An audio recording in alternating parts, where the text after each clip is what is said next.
Նեանտապանում հյուրընկալել եմ անվտանգային եւ ռազմամարզական ոլորտի ներկայացուցիչների միավորման հիմնադիր անդամ իրավաբան Նարեկ Ներսիսյանին, պարոն Ներսիսյան, շնորհակալ եմ հրավերն ընդունելու համար։ Ես եմ շնորհակալ, բարև ձեզ։ Վերջին օրերին հանրությանը, քաղաքասարակությանը, վերլուծական դաշտին, փորձագիտական դաշտին հանգիստ չի տալիս մայիսի 9-ին Փաշինյանի Մոսկվա մեկնելու այդ շքերթին հաղթանակի մասնակցել չմասնակցելու հարցը։ Ինչպես տեսնում ենք, հոբելյանական շքերթ է, որին Մոսկվան լրջորեն է պատրաստվել, այն կարծես թե գաղափարապես էլ շատ կարևոր նշանակություն ունի Պուտինի համար, ուզում եմ հասկանալ Հայաստանի ղեկավարի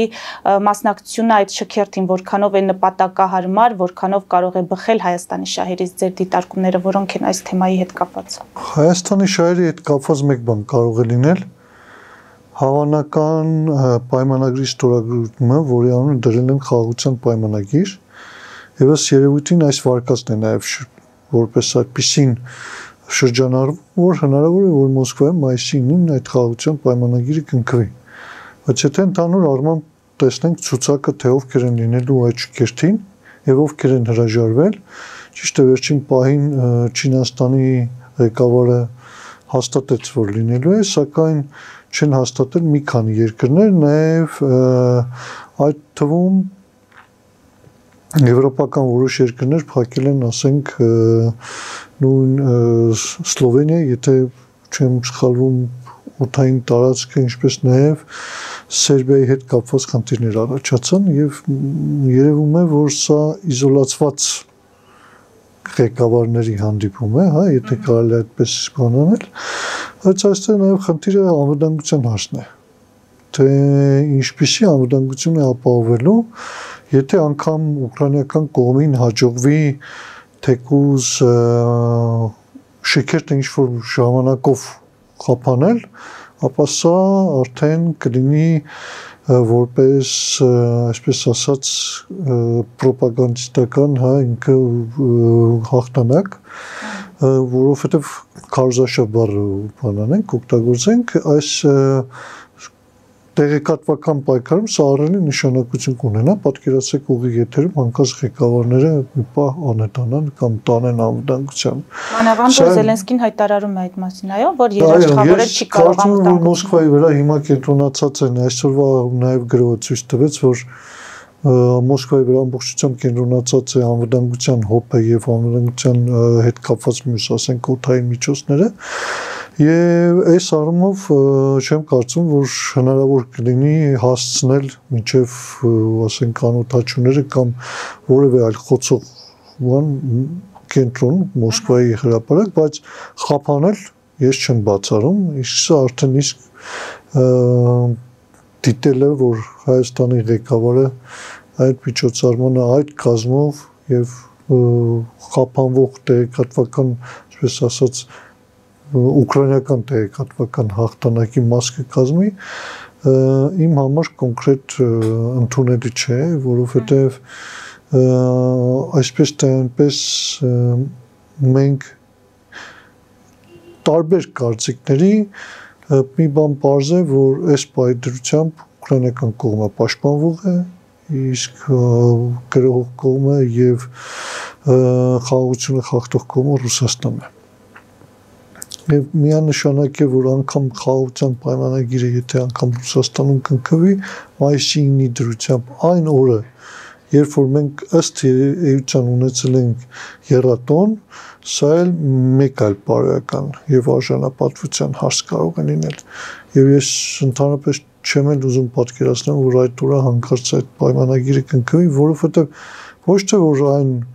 նվաստացուցիչ, այլ նաև այն պատճառով, որ այն խաղաղություն իրականում չի բերելու։ Հենց դա էի ուզում հարցնել, այսինքն դուք խաղաղության պայմանագրի հնարավոր ստորագրումը դիտարկում եք որպես վարկած, թե կա հավանականություն, որ Ալիևը այսքան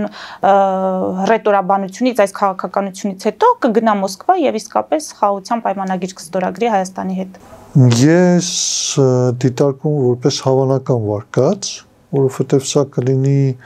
Ռուսաստանի ղեկավարության նաև հաղթանակը,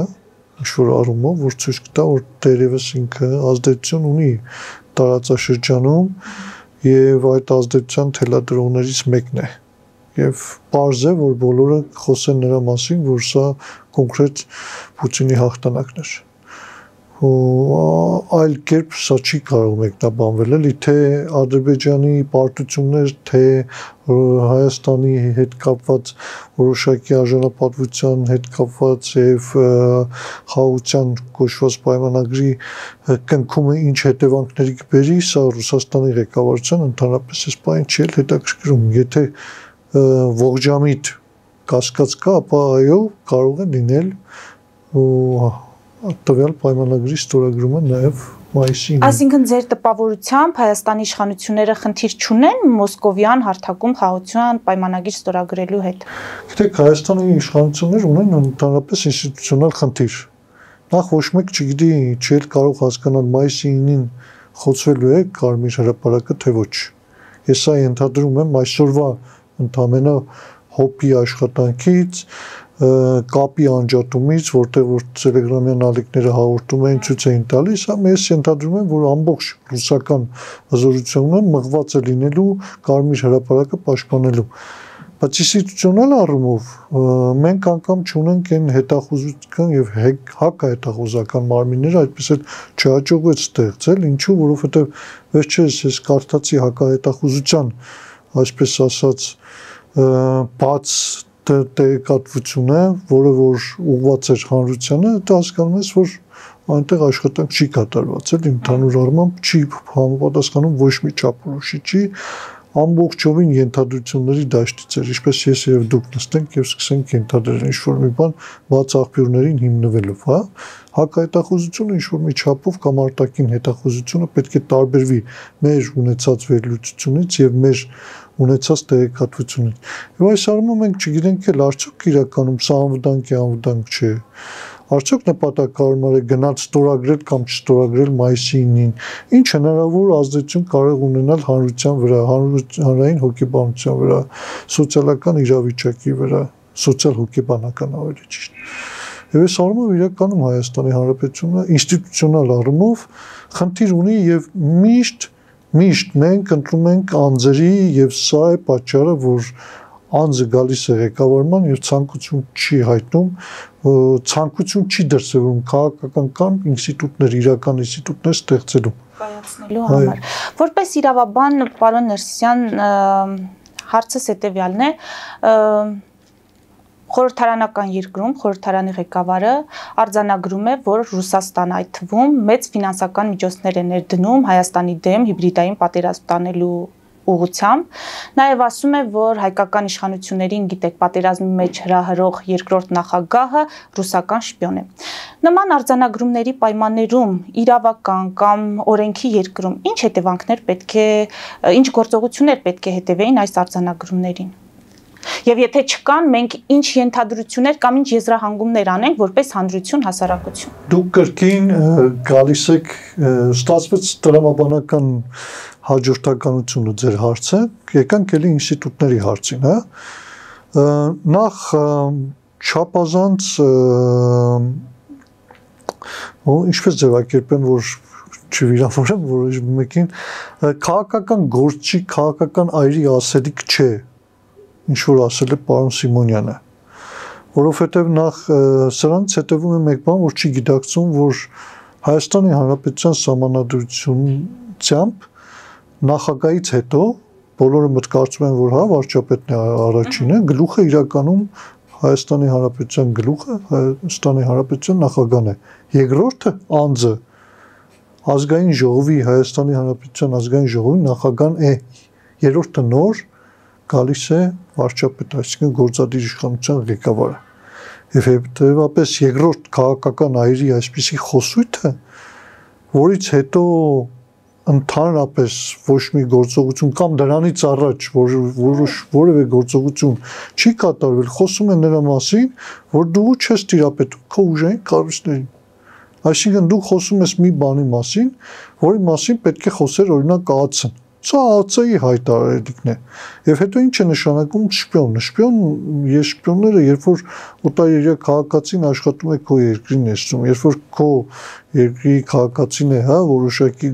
տեղեկատվություն տալիս այլ պետությանը դավաճանության հոդվածով, նրանք գործակալներ են։ Եթե կա գործակալություն, հետևապես կա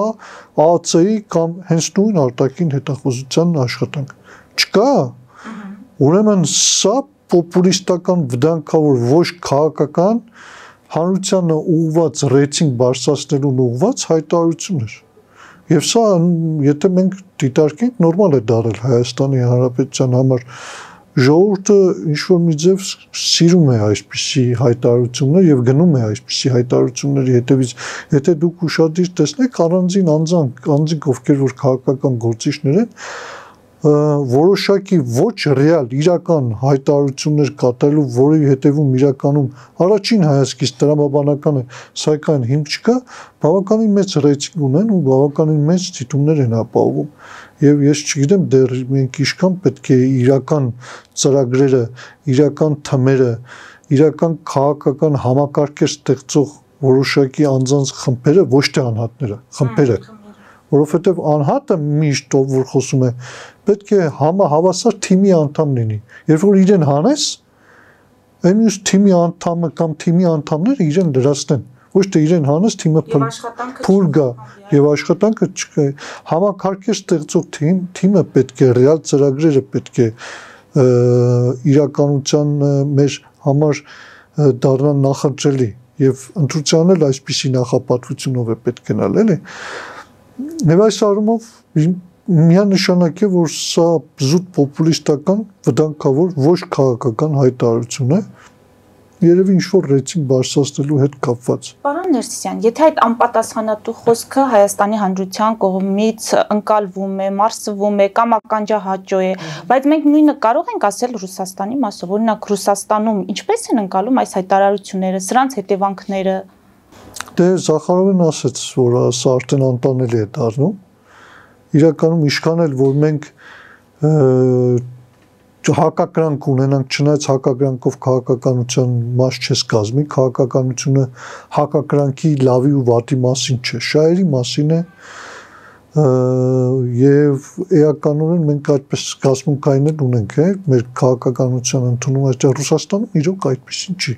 Ռուսաստանում կոնկրետ հաշվարկում են, որ այս պոպուլիստական իշխանությունը ընդհանրապես կարող է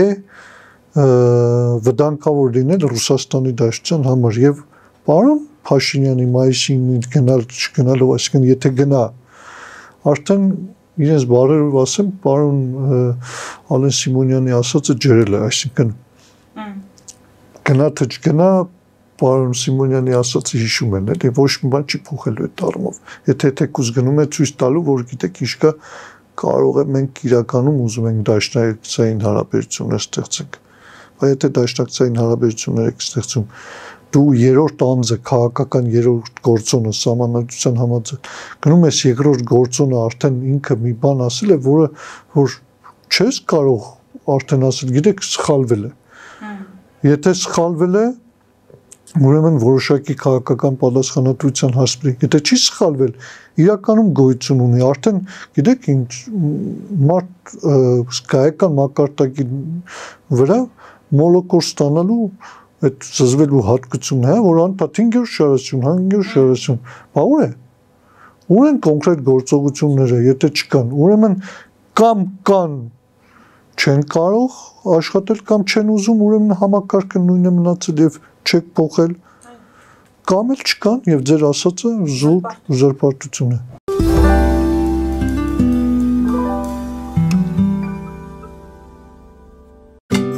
Ինչ է պետք տունը, առանձնատունը կամ ամառանոցը հաճելի, հարմարավետ դարձնելու համար։ Ճիշտ ընտրած կահույք, օրիգինալ դեկորներ, հյուրերին ընդունելուց գեղեցիկ սպասք, գուցե նոր սփռոց։ 60-ից ավելի ճանաչված եվրոպական բրենդների ինքնատիպ, չկրկնվող եւ մատչելի ընտրանին Fortuna Home and Country House խանութ սրահում։ Նորավոճ սպասք եւ կահույք հորեկա բնագավառի համար, տեքստիլ տնտեսական ապրանքներ, ամեն ինչ գեղեցիկ կյանքի համար։ Ընտրեք այն, ինչ վաղուց փնտրում էիք Fortuna Home and Country House-ում, ձեզ համար եւ որպես նվեր ձեր մտերիմների համար։ Jackpot հագուստի վաճառակենտրոնը վերաբացվել է Թահանգա քաղաքում։ Նոր տեսականի, նոր արժեքներով ու նոր զեղչերով։ Եվրոպական հագուստ եւ կոշկեղեն կանանց, տղամարդկանց եւ երեխաների համար։ Օծանելիք, ճամպրուկներ, պայուսակներ, գիշերանոցներ, գոտիներ եւ դրամապանակներ։ Մեծ ապրանքատեսականի, մեծ զեղչերով։ Համեցեք Jackpot Թահանգայում։ Հասցեն 7057 Foothill Boulevard։ Հեռախոս 818 813 2252 Jackpot։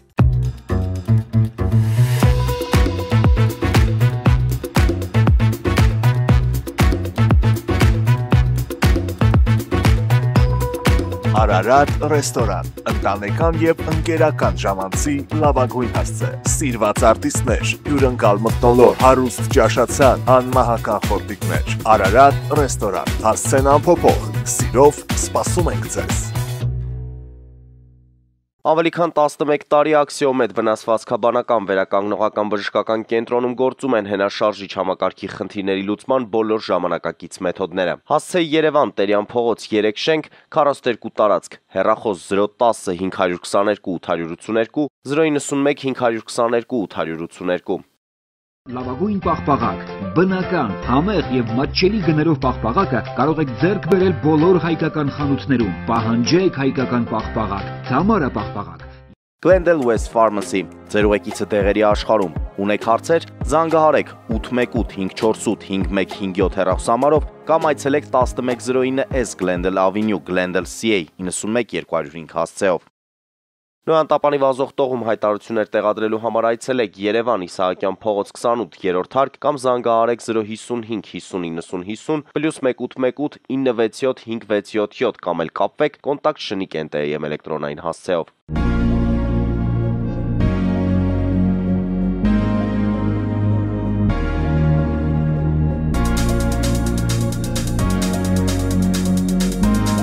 Տպագրեք ձեր գիրքը Նոյան տապան տպագրատանը, ինչպես նաև թերթեր, ամսագրեր, բուկլետներ եւ այլն։ Հասցեն քաղաք Երևան, Իսահակյան 28 առաջին հարկ։ Հեռախոս Հայաստանից +374 55 50 90 52, ԱՄՆ-ից 818 967 5677։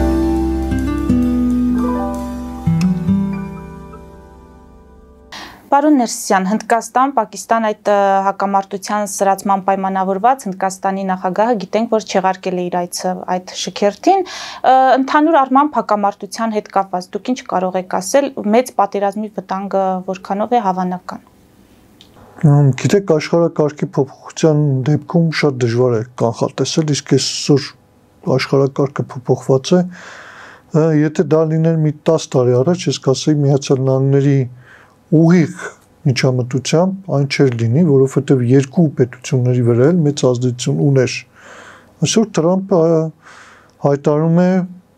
երեկոյան, այսինքն իրենց մոտ ցերեկով, հայտարարեց, որ հույս ունի, որ երկու երկրները շուտով կվերջացնեն այդ հակամարտությունը եւ այն չի տարածվի, այսինքն ցույց է տալիս, որ գրեթե աշխատանք չի տանում Միացյալ Նահանգները այս ուղղությամբ։ Փորձում են տարբեր երկրներ աշխատել, Չինաստանը, Ռուսաստանը, բայց սրանք այդ ազդեցությունը չունեն։ Օրինակ Չինաստանը լավ հարաբերություններ ունի դաշնակցային գրեթե Պակիստանի հետ,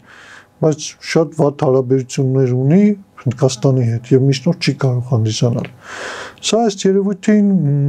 նաեւ Չինաստանի ընդհանուր գեոքաղաքական, այսպես ասած, կոմբինացիաներից մեկը կարող է լինել, որովհետև եթե ճանապարհը փակվում է, ապա աշխատում է Ռուսաստանով միակ ճանապարհը, որը թեկուզ գալիս է Ղազախստան, Ղազախստանով իջնում է դեպի Ադրբեջան, Ադրբեջանից ուղղորդում է Վրաստանով դեպի ապրանք, մեծ քանակությամբ ապրանք, այսինքն ապրանքաշրջանառության հարցը Չինաստանը կարող է ցույց տալ, որ իրականում մետաքս ոչ թե հյուսիս-հարավը Այսինքն արևմտյան նախագիծը մետաքսյան նախագիծն է ավելի նախընտրելի եւ ավելի ապահով։ Սա միանշանակ կարող է լինել հենց այս հակամարտության սրացումը Չինաստանի շահերից բխող, բայց մյուս կողմից մենք գիտենք, որ Պակիստանը այն պետությունն է միակ, որ Հայաստանի Հանրապետությունը չի ճանաչել, չունենալով ընդհանուր կոնֆլիկտ եւ միշտ պաշտպանել է Ադրբեջանին, անգամ վերջին 44 օրյա պատերազմին մի քանի աղբյուրներից տվյալներ կային, որ պրոֆեսիոնալ բանակը մասնակցել է 44 օրյա պատերազմին։ Ինչպես հայտնի է նաև ինքնաթիռների մասով, որոնք որ մատակարարում են Ադրբեջանին, ջեֆները, 17-ները, որոնք որ չինական այս մոդիֆիկացիան անցնելուց հետո իրենք չինա-պակիստանական են, էլի, այս դեպքում մեծ դեր են խաղացել նաև անգամ այս դեպքում խոսում են որոշ դեպքերում իրենք գերազանցել են հնդկական ունեցած ավիացիան։ Ինչ է ասում Հնդկաստանը ընդհանուր առմամբ։ Հնդկաստանն ասում է մենք խոցել ենք այն տերորիստական ճամբարներին, որոնք որ պատրաստվում էին տերորիստական ակտեր իրականացնել Հնդկաստան ներսում եւ իրականացրել էին դրանից առաջ, որտեղ որ հայտնի է 20-ից ավելի մարդ սպանվեց, ուղղակի գնդակարվեց։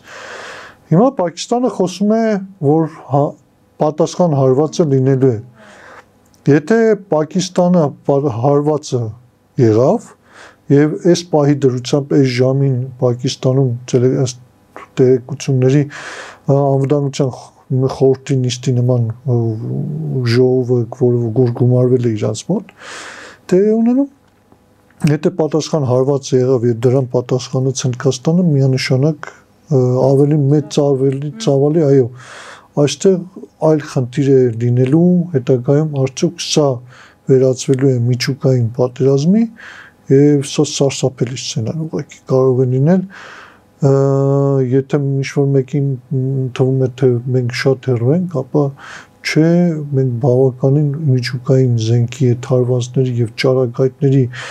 եւ այդ ռադիոակտիվ նյութերի ազդեցության գոտում քամու համապատասխան արագության ու եղանակային պայմանների դեպքում մտնելու ենք։ Առանց այն էլ մեծ ռադիացիոն ֆոնով ենք բնակվում մենք Երևանի բնակիչները մասնավորապես։ Եվ այս վտանգավորությունը իհարկե այս ռիսկը իհարկե կա։ Հիմա Թրամփը երբ հույս է հայտնում, այսինքն Թրամփի ֆունկցիան հույս հայտնելն էր, Թրամփը այլ խոստումներով էր չէ գալիս, որ ինքը պետք է կոնկրետ գործողություններով թույլ չտա հակամարտություններ, պատերազմներ, նոր մարդկանց կյանքերի խլում։ Ես մի անգամ Թրամփի գալու ժամանակ Facebook-յան գրառում եմ արել, որ խաղաղությունից ամենաշատ խոսողները ամենաշատն են պատերազմ բերել։ Սա պատմությունն է ցույց տվել, որովհետև երբ որ դու չես պատրաստվում պատերազմի անընդհատ խաղաղության ես գնում եւ կամ փորձում ես պարտադրել ինքդ պատերազմ ես ընդհանրապես պատերազմը շատ հակասական տրամաբանություն ունի տարբերություն խաղաղ կյանքի եւ այս ծառումով հենց մեր ղեկավարությունն էլ ինչքան շատ է խոսում խաղաղությունից, այնքան շատ վտանգավոր է դառնում պատերազմի առումով, որովհետև կարծես թե ալիքներ կան, չէ, կառավարական կամ կիսակառավարական, որոնք որ ցույց են տալիս, օրինակ Հայաստանը ինչքան զենք առավ, որտեղից ինչքան, կարծես թե մի կողմից խոսում են սրա մասին, բայց ամբողջ բարոյահոգեբանական տրամադրվածությունը, անգամ օրենսդրական նախաձեռնությունները խոսում են նրա մասին, որ մեր գրպանում է արդեն խաղաղությունը։ Եթե անգամ օրենքների նախագծերը նայեք, դիտարկեք, դրանք անվտանգության մասին չեն, դրանք կոմֆորտ ապրելու մասին են, որոնք այն պետություններում, ասենք ոնց որ Շվեյցարիայի համար այդ նախագծերը գրվել, որը իր խաղաղությունը արդեն մի 200 տարի առաջ գրեթե ապահովել է եւ այլն։ Եվ այս առումով Թրամփը ինչ էր ասում, ասում էր 24 ժամում կվերացնեմ Ուկրաինա-ռուսական, բայց ինչ ենք տեսնում։ Հակառակը դա խորացման բան ունի, տենդենց ունի, որովհետև այս պահին օրինակ եթե մայիսի 9-ին իրականում ղեկավարությունը ուկրաինական ռազմաքաղաքական եթե որոշի Մոսկվայի խփել, ապա սա հաստատ հակարված է ունենալու ու ավելի մեծ չափերի է գրավելու, ոչ թե ես ուզում եմ ասեմ բանի մարկային քանակի, չնայած սա էլ կարող է լինել, որովհետև Ռուսաստանը ռեզերվի տեսանկյունից չնայած որ որոշակի տնտեսական լուրջ խնդիրներ ունի, ապա միանշանակ է որ գերազանցում է Ուկրաինային։ Եվ այստեղ ավելի խոշոր բալիստիկ խնդիրների մասին կարող է խոսքը գնալ, ասենք զուտ ինչու՞ չէ նաև մարտավարական միջուկային որոշակի դրա մասին ղեկավարը Ռուսաստանի վերջերս անընդհատ հիշում է եւ Ռուսաստանը միջելուց հիշեք միակ պետությունն է, ավելի ճիշտ միակներից է, շատ քչերից է, որտեղ որ ղեկավարը անձամբ մասնակցում է տվյալ պետության հիբրիդային պատերազմին։ Այսինքն իր խոսքը հիբրիդային պատերազմի մասնիկ է կազմում։ Եվ այս առումով Թրամփի խաղաղություն բերելը արդեն ծիծաղել է թվում, որովհետև յուրաքանչյուր անգամ կարող է օրվա մեջ 3 անգամ տարբեր բաներ ասել, անգամ խոսում են New York Times-ում, ինչքան գիտեմ գրվեց, որ խորհրդականները 3 անգամ առնվազն ճշտում են, արդյոք ճիշտ են հասկացել պարոն Թրամփին, որպեսզի այդ հանձնարարությունը կատարեն, որովհետև կարող է հաջորդ պահին լրիվ այլ բան ասվի։ Ամփոփենք մեր զրույցը, պարոն Ներսիսյան, Ուկրաինա ԱՄՆ այդ հազվագյուտ հանածոների շահագործման մասին համաձայնագիր ստորագրեցին։ Ես տեսա, որ դուք ձեր դիտարկումներն ունեք, նաև համեմատություն ունեք Հայաստանի հետ հանքարդյունաբերության այդ շահագործման հետ։ Ինչ կարող եք ասել, սա իրավիճակ կփոխի ռազմաճակատում կամ ինչ ազդեցություն կարող է ունենալ Պուտինի խաղաղության հակելու կամ պատերազմը դադարեցնելու առումով։ Գիտեք, միակ բանը, որ իրավիճակ կփոխի, սա կարող է նպաստել նրան, որ Միացյալ Նահանգները ավելի շատ զինամթերք տա ուկրաինական կողմին, բայց Միացյալ Նահանգների ծավալներն էլ անվերջ չեն, որովհետև տեսեք Ուկրաինա, Իսրայել, հա, մյուս դաշնակիցների հետ կապված մի երկու տեղ, ասենք Թայվան օրինակ, ունի, չնայած վաճառում է, բայց ինքն էլ է պատերազմում, ինքն էլ է Եմենին, այսինքն չի կարող անվերջ տրամադրել։ Իսկ Ռուսաստանը կարծես թե գտել է իր անվերջ աղբյուրը, դա Հյուսիսային Կորեան է, իր արտադրությունն էլ գումարած դրան, մի փոքր էլ Չինաստանից է ստանում եւ այստեղ վերաբալանսավորման խնդիր կարող է առաջանալ նույն Եվրոպայի ու Միացյալ Նահանգների համատեղ ջանքերի շնորհիվ։ Սա կարող է բերել նրան, որ օգնեն Ուկրաինային, բայց միևնույն է, երբ դու ինքդ առաջարկում ես հանքերը գան վերցնեն, որովհետև հանքերը դրանք ժողովրդի եւ տվյալ պետության ինքնիշխանությունն են, ապահովում եւ սեփականությունն են, ապա ինչպես ասված էր ՄԱԿ-ի հենց հոդվածներից մեկում, սա ագրեսիայի ակտ կարող է դիտարկվել, եթե անգամ դու ինքդ ես հրա, Հայաստանում կան, չէ՞, քաղաքական գործիչներ, եկեք այս հանքը տանք այս պետությանը, հանգիստ կապրենք։ Չկա այդպիսի բան։ Հələ ոչ մի անգամ, ոչ մի բան այդ պետությանը տալով, մենք տեսել ենք տալով հանգիստ ապրել, էլի։ Իսկ կայսությունները տրամաբանությամբ նույնն են։ Տարբերություն չկա լինիալը, թե ռուսական։ Եթե շահերը հանկարծ չբռնեց, մենք չպետք է մոռանանք, որ օրինակ Կիլիկիայում մեր ու Ֆրանսիայի միջև ինչ տեղի ունեցավ համապատասխան պայմանագիրը երբ խզվեց։ Կիլիկիայի հայությունը ինչպես մնաց Քեմալական Թուրքիայի հոշոտմանը։ Եթե մենք ունենք շահեր, մենք շահերից պետք է աշխատենք։ Առաջնայինն է Հայաստանի Հանրապետության շահը, ոչ Միացյալ Նահանգների, ոչ Ռուսաստանի, ոչ էլ Իսկ այդ շահի համատեքստում հանքերը պետք է շահագործել, թե չշահագործել։ Տեսեք, շահը հանքը ինքնիշխանության բանաձևն է։ Հանքը ժողովրդի սեփականությունն է։ Եթե մանավանդ այդ հանքը ինքը բնապահպանական, անվտանգային խնդիրներ է առաջացնում, այդ հանքը ոչ միտեղ չի փախնելու։ Կարող են մնալ 10 տարի, 15-20 տարի հետո, երբ որ ծեր տեխնոլոգիան է ստանանք, հասկանանք ընդհանրապես մենք ավելի լավ է, ինստիտուցիոնալ առումով էլի, այդտեղ օրինակ, թեկուզ օրինակ ամուսարը վերցնենք, հանգստյան գոտի ստեղծենք, կամ ամուսարը ջուրը, որ պարունակում է եւ որոշակի աղբյուրներ ունի, հա, խմելու ջուրը, կարող ավելի թանկարժեք է, քան ասենք, չգիտեմ, 300-400 միլիոն դոլարի ոսկին, որը քանդեցին սարը, դուրս եկան գնացին։ Ու վերջ, 10 տարի հետո ոչ ջուր, ոչ էկոլոգիա, ոչ մի բան չես ունենալու։ Այդ 500 միլիոնն էլ ծախսեցիր ու վերջացավ դրանով։ Միգուցե հասկանալ է պետք է այդ ժողովրդի ու պետության բարիքները ինչպես է, իսկ հասկանալու համար նորից ինստիտուտներ են պետք, հասկանում եք։ Այսինքն մենք այստեղ էկոլոգիական ինստիտուտները, բնապահպանական, ֆինանսական ինստիտուտները, անվտանգային ինստիտուտները, ես մի անգամ էլ եմ անդրադարձել ցիանիտով են հարստացնելու, իսկ եթե վաղը Ադրբեջանը որոշեց ցիանիտային բակերին հարվածի, դա քիմիական զենք է, չէ, ջերմուկի գլխին կախվելու է 5000-ից ավելի բնակիչ, մենք պատասխան չենք ունենալու իրենց առջև։ Ինչ եթե 500 միլիոնանոց 10 տարվա մեջ ոսկին պետքա տանք, ինչ որ մի հատ անհայտ ընկերության, սա էլ չգիտենք, ախր այնտեղ ովքեր են սեփականատերերը, մեջը թուրքերի թուրքական անուններ են, մեջը հայկական անուններ են, մեջ ինչ տեսակի անուններ ասես կան, ու դրանից ընդամենը մի 200 միլիոն դոլար տնելով չնչին բյուջե, մենք ավելենք մեր երեխաներին հետ բան չունենանք պատասխանելու։ Շնորհակալ եմ, մեզ դիտողներին հիշեցնեմ, որ զրուցում էի անվտանգային եւ ռազմամարզական ոլորտի ներկայացուցիչների միավորման հիմնադիր անդամ իրավաբան Նարեկ Ներսիսյանի հետ։ Մեր ուղիղ եթերները կարող եք դիտել Patreon-ում եւ այդ հարթակում աջակցել մեզ էկրանին երևացող QR կոդով։